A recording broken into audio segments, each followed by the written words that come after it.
Sifu Bwana Yesu. Amen. Amina. Thank you, Jesus. Asante Yesu.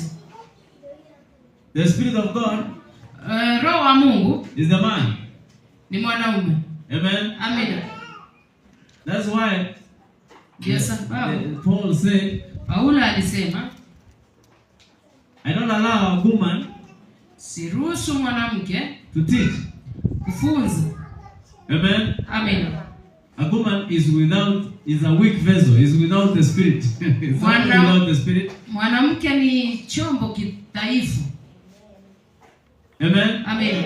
The Spirit makes you strong. Roho anakufanya unakuwa na nguvu. And if you are weak, you are without the Spirit. Na ikiwa wewe ni mdhaifu hauna roho, so you cannot teach. Kwa hiyo huwezi kufunza. Amen. Amen. And they said, na akasema, if this woman wants to ask or to know anything, ikiwa wewe mwanamke akitaka kujua chochote ama kuuliza, let her go and ask her husband at home. Wacha aende akamuulize mumewe nyumbani. Hallelujah. Hallelujah. So you need to ask your husband when you are at home. Basi inakupasa umuulize mumeo ukiwa nyumbani. Amen. Amina. If you want to know anything, ikiwa unataka kujua chochote, don't ask men. Usiulize watu. Ask your husband. Muulize mumeo. In prayer. Kwa maombi. Pray.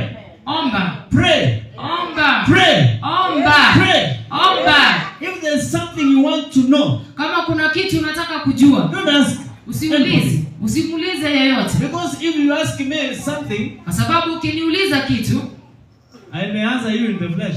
Naweza nikakujibu kimwili. Amen. Amen. And you will get lost. Na utapotea.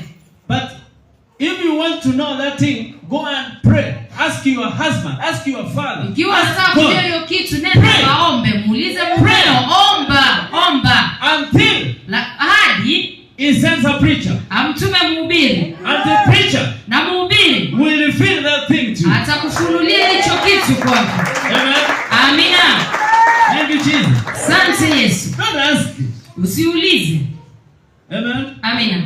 If you ask me a question, ukiniuliza swali, it will be just that we will be doing some study, Yaani itakuwa ni kama ile hali ya mazungumzo. Tutakuwa tutakuwa tunajadili kutafuta tu in our own understanding. Isn't it? Amina. Amen. Amen. Now tutaanza kuchakula kwa. And then we will start looking in the scriptures. The scripture say, the letter killeth, but the spirit giveth life. Maandiko yanasema kwamba barua inaua ila roho upeana uzima. Nitaweza tafuta hapa nikupe maandiko but I can give you scriptures, lakini si kwa roho. Amen. Amina. So, if you want to understand anything, ikiwa unataka kuelewa chochote, go and ask your husband at home. Nenda kamuulize mumeo nyumbani. Who is your husband? Let me show you your husband. Mumeo ni nani? Wacha niwaonyeshe. Open Isaiah 54 and show us. We want you to show us who is our husband. Fungua Isaya 54. Brother at the corner there. Ndugu, you read for us. Ndugu pale kwa kona. Utusomee. Isaya 54. In English na mwenye akokota na ya Kiswahili na wewe utusomee. Nani hapa ako na ya Kiswahili this side?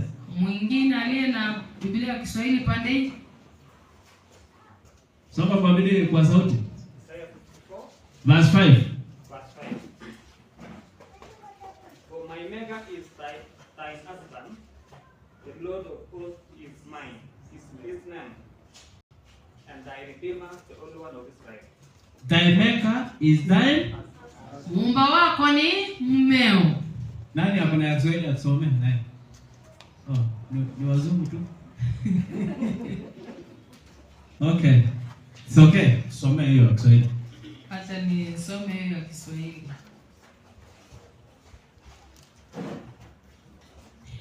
Kwa sababu muumba wako ni mume wako, Bwana wa majeshi ndilo jina lake, na mtakatifu wa Israeli ndiye